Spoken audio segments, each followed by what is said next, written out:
de chez vous et merci de suivre ce journal. Dernière plénière des discussions de la SANCO ce vendredi, reportée pour 20 h.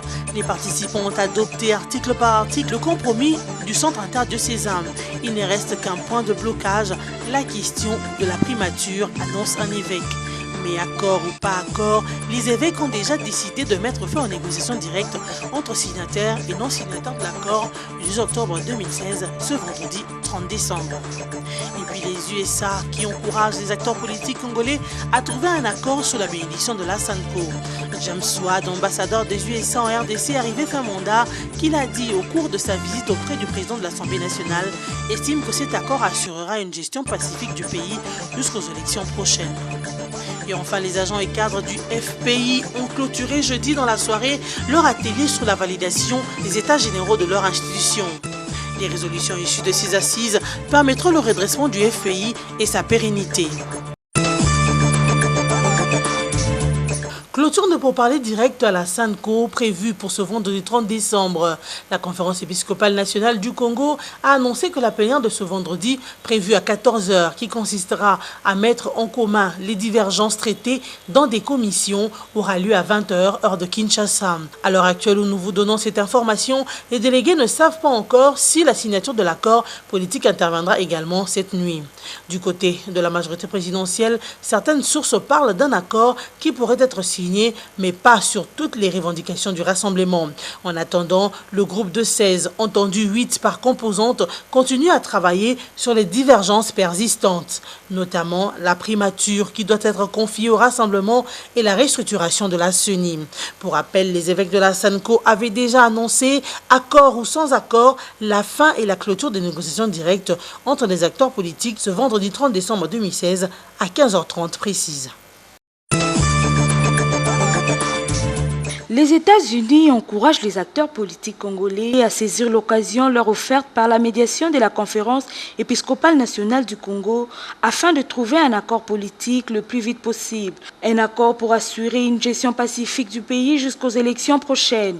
L'ambassadeur américain en RDC arrivé fin mandat, James Swan, a réitéré le souhait de son gouvernement qui est celui de voir les acteurs politiques congolais avancer rapidement vers un accord consensuel plus inclusif. James Swan l'a affirmé au cours d'une visite de courtoisie qu'il a rendue jeudi 29 décembre au président de l'Assemblée nationale, Aubin Minakou. L'ambassadeur américain a également remercié le président de l'Assemblée nationale pour les efforts consentis afin de rechercher la paix, la stabilité et la démocratie en RDC. Tout en félicitant les efforts de la médiation des évêques de la SANCO, James Swan souhaite que les acteurs politiques congolais profitent de la médiation des évêques catholiques pour l'intérêt du pays. Le président de la République a présidé ce vendredi 30 décembre 2016 à l'hôtel du gouvernement le tout premier conseil des ministres du gouvernement Sami Badibanga. En ouverture de la réunion et pour raison de protocole, les 67 membres du gouvernement, vice-premier ministre, ministre d'État, ministres et vice-ministres ont été présentés au chef de l'État. Rien à filtrer de cette réunion en attendant le compte rendu qui en sera fait par le porte-parole du gouvernement. Bistant de sources bien introduites, le président Kabila a assigné plusieurs priorités à l'équipe Badibanga. Mais 4 d'entre ces priorités ont émergé, à savoir la préservation de la paix, la garantie de la sécurité, l'amélioration du social des Congolais et l'organisation des élections. Il s'agit là de la feuille de route que le Premier ministre s'est assignée dans son programme qu'il avait présenté à l'Assemblée nationale en vue de l'investiture de son gouvernement. Rappelons que le nouveau gouvernement de transition a été publié en date du 19 décembre 2016, conformément à l'accord politique issu du dialogue tenu à la Cité de l'Union africaine. Cet accord assigne aussi les mêmes missions au gouvernement qui d'ores et déjà va se mettre au travail. Mais en attendant, les membres du gouvernement ont reçu quartier libre jusqu'au 2 janvier 2017 pour leur permettre de fêter la Saint-Sylvestre. Le président de la CENI, Corneille Nangaa, s'est rendu le 27 décembre à Lubumbashi dans la province du Haut-Katanga, rencontrer les cadres de cette province pour faire la supervision des opérations d'identification des électeurs. Au cours d'une réunion où les hauts cadres de Lubumbashi ont pris part, le président de la CENI a fait savoir que l'opération d'enrôlement d'électeurs est une compétition entre circonscriptions. Plus vous venez vous enrôler, plus vous avez la possibilité d'avoir un plus grand nombre d'élus, leur a-t-il dit. Pour Corneille Nangaa, la CENI s'attend pour la province du Haut-Katanga à avoir plus ou moins 2 308 000 électeurs. Il est nécessaire que les gens se mobilisent pour l'enrôlement, a-t-il aussi ajouté. Il importe de noter que cette rencontre a eu comme objectifs principaux la sensibilisation, la mobilisation de la population, le déploiement des kits, la poursuite de la formation des agents électoraux et la clôture d'enrôlement selon la planification de la CENI, a affirmé Corneille Nangaa. C'est un motif de satisfaction pour le président de la CENI qui a félicité les autorités de la ville de Lubumbashi pour cette mobilisation. Au cours de la cérémonie de change de vœux avec son personnel, le gouverneur de la Banque centrale du Congo, Deogracias Mutombo, a affirmé que la République démocratique du Congo termine l'année 2016 avec un taux de croissance de 2,5%. Ce taux représente un recul de 5,2% par rapport à 2015 où le taux de croissance était de 7,7%. Deogracias Mutombo a reconnu que tous les paramètres de prévision ont été bousculés. C'est ce qui explique pourquoi l'inflation prévue en fin d'année à 4,2% a été largement dépassé. Pour la seule année 2016, le franc congolais a enregistré plus de 20% de dépréciation, a-t-il regretté. Le gouverneur Mutombo a noté que les crises à la Banque internationale de l'Afrique, au Congo, BIAC, à la FIBank et dans le réseau de la mutuelle de crédit et d'épargne du Congo ont également affecté l'économie nationale. Selon les prévisions du Fonds monétaire international FMI, pour l'année 2017, une amélioration est attendue dans les économies avancées. Cette embellie pourrait entraîner une amélioration en RDC en termes d'exportation de produits de base, a prédit le gouverneur. Deogracias Mutombo a projeté une croissance de 2,8% et un taux d'inflation de 5% pour l'année nouvelle qui se pointe. En atelier pendant 3 jours, les cadres et agents du Fonds de promotion de l'industrie ont travaillé sur 3 objectifs. La validation des états des lieux de leur institution, le partage d'expériences et l'élaboration d'une feuille de route du FPI pour son redressement. À l'issue de ces assises, les participants ayant travaillé en commission ont présenté leur rapport tout en demandant la tenue fréquente de ces ateliers et la mise en place d'une commission de suivi et évaluation. Sur toutes les préoccupations si haut soulevées, les participants ont engagé les débats. Ceux-ci se sont poursuivis dans les commissions. Les travaux de ces commissions ont tourné autour des thématiques ci-après.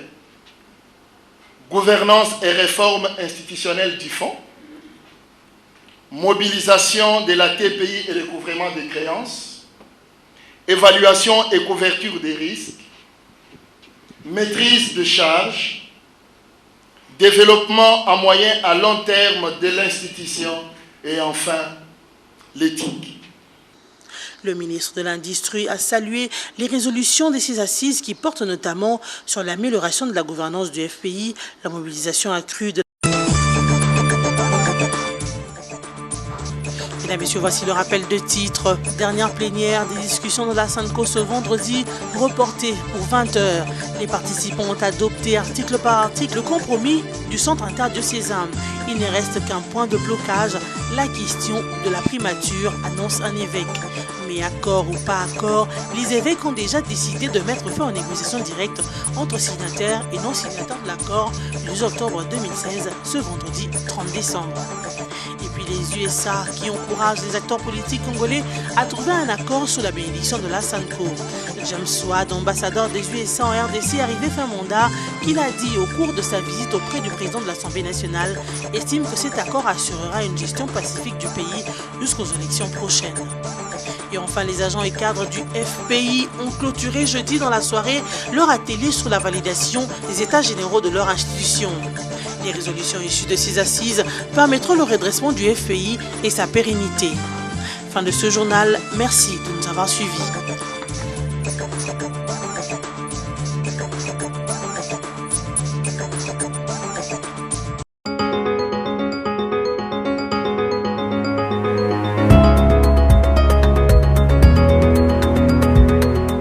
Bienvenue à cette revue de presse dominée par la clôture des pourparlers à la Sanco. Négociation directe, la Sanco met fin aux bons offices ce vendredi, écrit Forum des Ars. Des sources données les pères évêques hier en fin d'après-midi chez le chef de l'État sans plus de précision. Accord ou pas accord, c'est ce vendredi 30 décembre que les négociations directes entre signataires et non-signataires de l'accord du 18 octobre facilité par l'épiscopat catholique devraient en principe prendre fin.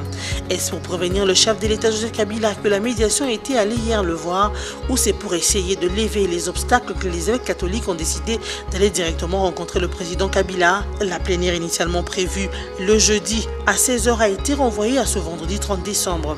Ceci explique peut-être cela. À cette plénière post-posée, il était prévu de présenter des amendements apportés au projet d'accord politique. 4 experts, Sessangaev Bazaï Bakoté, non signataire de l'accord du 18 octobre, y avaient travaillé jusqu'à 6h du matin et devaient présenter à un groupe de 16 personnes, 8 de chaque côté, les amendements apportés aux 10 projets d'accord politique. Une source du rassemblement a affirmé qu'il y aurait même des avancées significatives sans plus.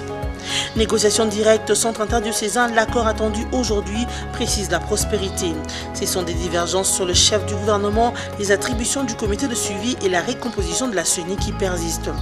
Devant l'intransigeance d'un côté des légats de la majorité présidentielle avec leur allié de circonstances, signataires de l'accord du 18 octobre dernier, et de l'autre côté, l'opposition incarnée par les rassemblements et le Front pour le respect de la Constitution, les médiateurs de la Sanco ont décidé d'en discuter directement, mais séparément avec le président Kabila et le président Tshisekedi. Dans la soirée, les prélats ont fait le déplacement du palais de la Nation à la rencontre du chef de l'État. Juste après, ils étaient annoncés à Limete dans la résidence d'Étienne Tshisekedi. À première vue, il n'y a aucune divergence qui soit réellement insurmontable. Les différentes parties aux discussions se déchirent autour des individus, pas plus. Par principe, le choix ou la désignation du Premier ministre revient à l'opposition, mais le rassemblement en revendique la paternité, a conclu ce site d'information. Radio Okapi parle des États-Unis qui exhortent les acteurs politiques à trouver un accord le plus vite possible.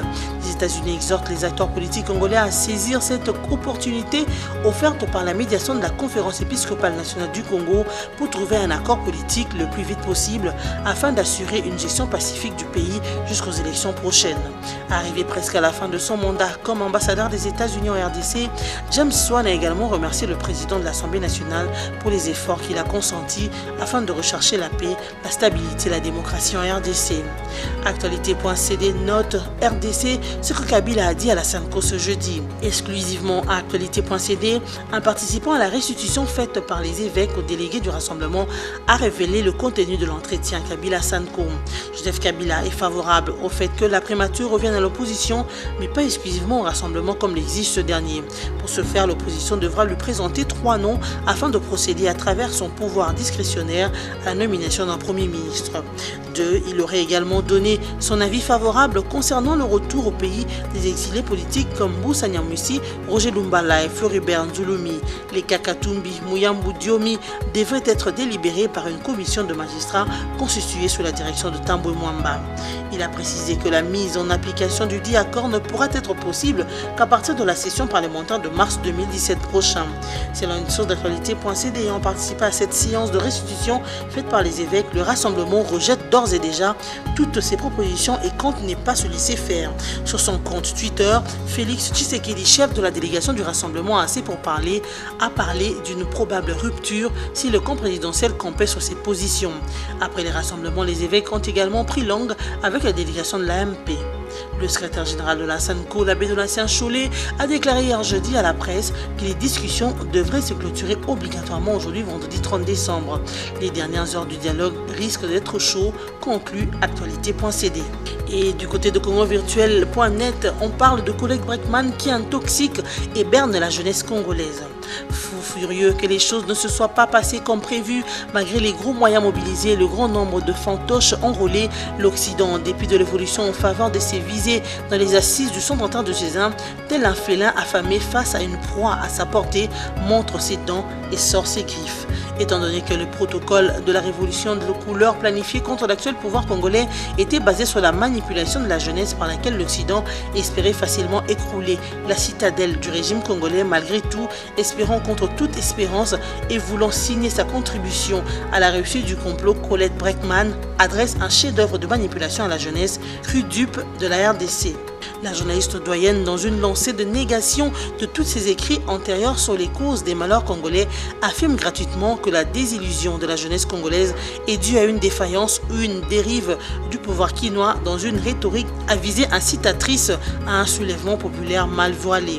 Livrant ses impressions plutôt que traduisant la réalité vraie en RDC, collègue Bergman, dans un texte publié le 22 décembre 2016 sur son blog, rejoint tous les Occidentaux de la pire espèce d'impérialistes qui, sans aucun scrupule, manifestent des pointes d'expièglerie pour pousser la jeunesse congolaise à se soulever contre le régime Kabila, a conclu congovirtuel.net. Fin de cette revue de presse, merci de l'avoir suivi.